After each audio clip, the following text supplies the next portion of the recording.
سوال دیگر بابای حاجی میگن که روح مرده خانه می آید و فرزند و نزدیکاش می بیند. آیا این درست است؟ نه، درست نیست. وقتی که روح ما به عالم برزخ که رفت و دیگر در اختیار خودش نیست که هر زمانی که خواه مقصد پایان می شود، هر زمانی که خواه آمده خانهش خبر می گیره، گویا که زنش می بینه، گویا فرزنداش می دیده، گویا که مقصد اگر اینها یگان خیر احسان نکنند اینها را ملامت میکرده و دیگر.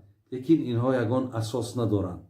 بعضی کتاب‌های از همین فارسی های ما گوینم ولی اساس شرعی ندارند که اینها مقصد خسته و خانه ما و شما آمده حال ما و شما را نظارت کنند.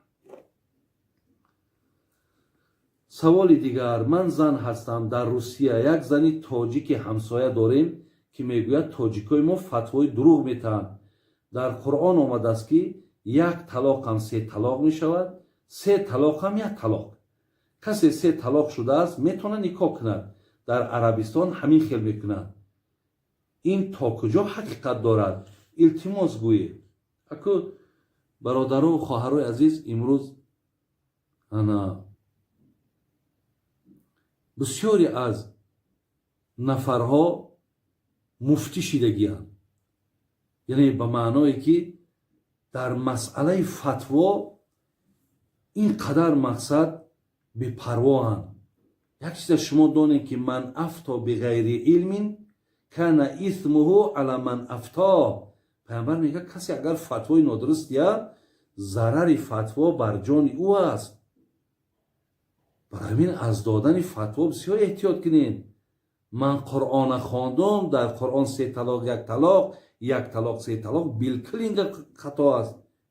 بالکل این سخن در قرآن نیست که 3 طلاق 1 طلاق، 1 طلاق 3 طلاق.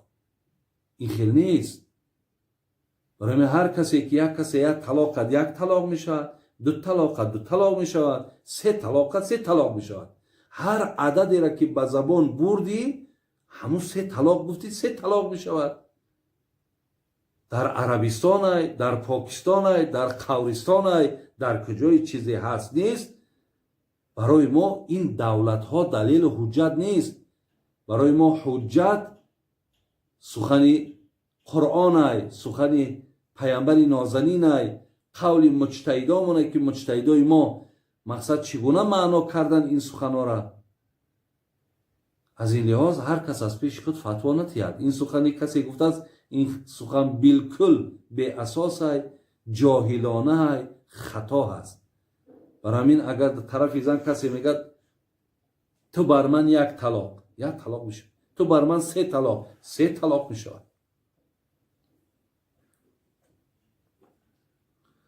خب سوال بابای حاجی، من یک بنده گناهگارم، خودم را با دستم حرام میکنم و بسیار با خواهر و مادرم بدرفتاری میکنم. عصبم بسیار مانده شده است. از شما بسیار خواهش دارم به من مصلحت دهید چیکار کنم و در حق بابایم دعا کنید. نو از دنیا گذشتم. اکول در قرآن برادران عزیز، انا این قرآن در دست من سوره داریم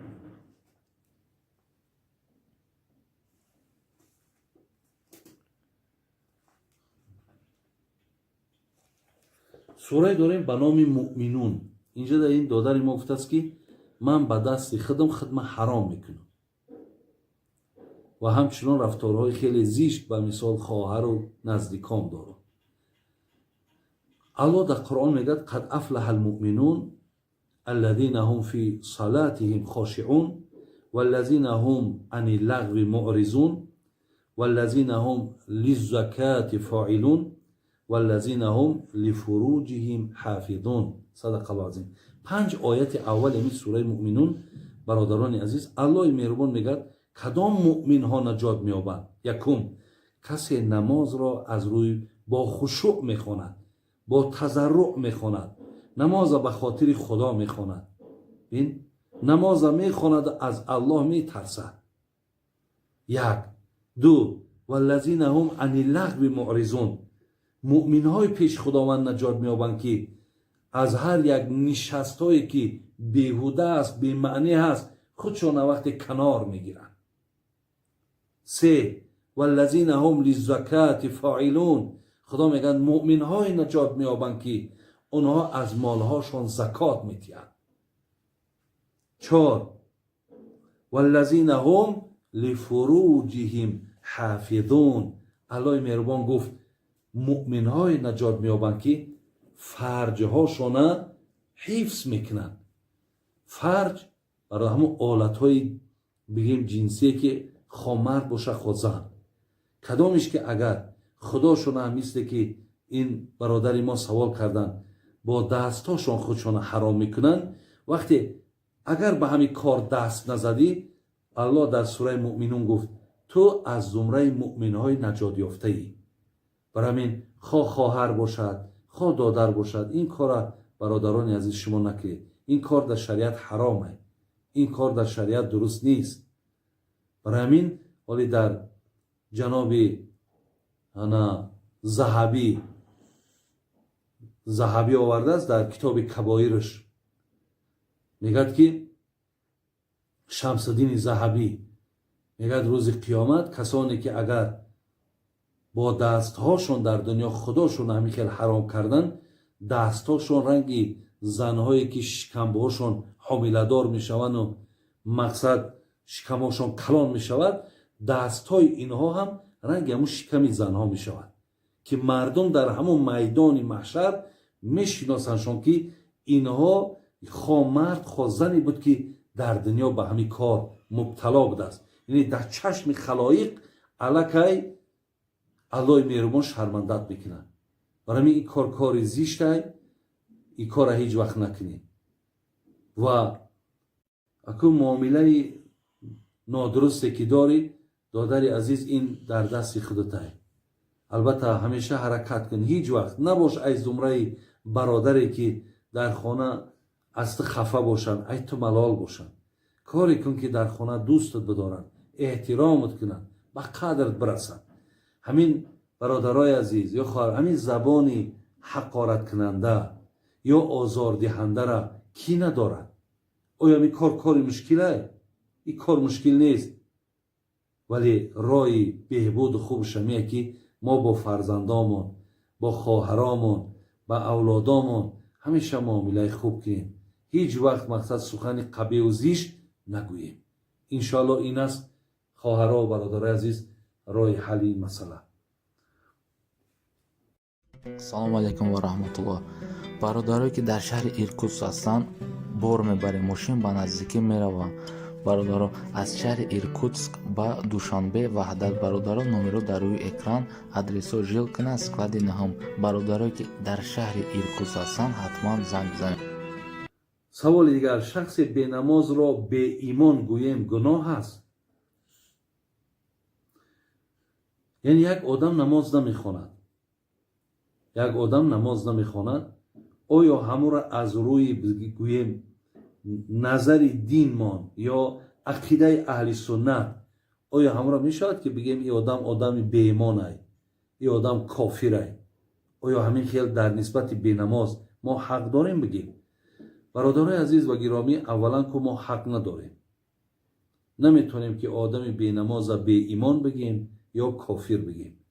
حتی در عباره های گویم در کتاب های عقیده آمده است، عقیده اهل سنت میگه والکبیرة لا تخرج المؤمن من الایمان ولا تدخلوه فی الکفر. ببینید میگه گناه کبیره انسان از ایمان خارج نمیکند و او را در کفر هم داخل نمیکند. برای همین هیچگاه ما نمیتونیم که آدم نماز نمیخونه بگیم ای مقصد به ایمان، یا در یگان جا بشینیم آدم به نماز حکم به کفر کنیم. گاه میشه در موعظه و در برآمدا مقصد یکی از دهن میبراید که میگوی که مثال پیامبر گفته است که آدمی که نماز نخواند، خب بین مسلمان و بین غیر مسلمان فقط فرق نماز است، لیکن اینجا در او کفری را که در حدیث آمده است حتی گویم خود همو شارح های حدیث میگن این کفر نعمت های، این کفر مطلق نیست. برای همین یعنی کسی نماز نخواند، نماز که یه نعمت های ای همی بگیم چیکار کرده است؟ کفران کردگی است. یعنی از همین چشم پوشی کرده است، ای همین نعمت خدا خودش دور گرفته است که وای باید چشم پوشی نمیکرد، باید دور نمیگرفت، بلکه پایبند نماز میشید. برای همین ما عقیده اهل سنت حق ندارد. فقط همین مذهب بگیم یا رویه خوارج، این خوارجا که خوارج اکثرا میگن همون کسانی که از اطاعت حضرت علی روی پیچیدن که نامی خوارج گرفتن، انا خوارجا آدمی که مرتکب گناه کبیره شود، نه تنها نماز، هر گناه کبیره ده که مبتلا شد در حکم به کفرش بکنن. برای این عقیده ما و شما برادر عزیز این نیست که ما آدمی بی نماز بی ایمان بگیم یا کافر بگیم، فقط وای آدمی گناهگاره و از همین نعمت خداوند کفران کردگیه. بهترش همینه برادر عزیز که ماها در نسبت اونها سخنهای قبیح نگیم. ما گفتی حضرت مولوی ما برای وصل کردن آمدیم، نه برای فصل کردن آمدیم. ما نه آمدیم که نفرهای را از دین من دور کنیم، ما برای آن آمدیم که مردم با پروردگار ما پیوست کنیم. انا که تو اگر بسیار اینقدر اگر مقصد مرده که خطا بغیرت مجاهد خیلی خطا اگر آدمی دیندار بگیری، تو یک آدمی که نماز نمیخوانه او را پایبند نماز کن. یک آدمی روزه نمیگیره تو را مقصد به ماه مبارک نزدیک کن. انا انشاءالله این از غیرت ما و شما برادر عزیز.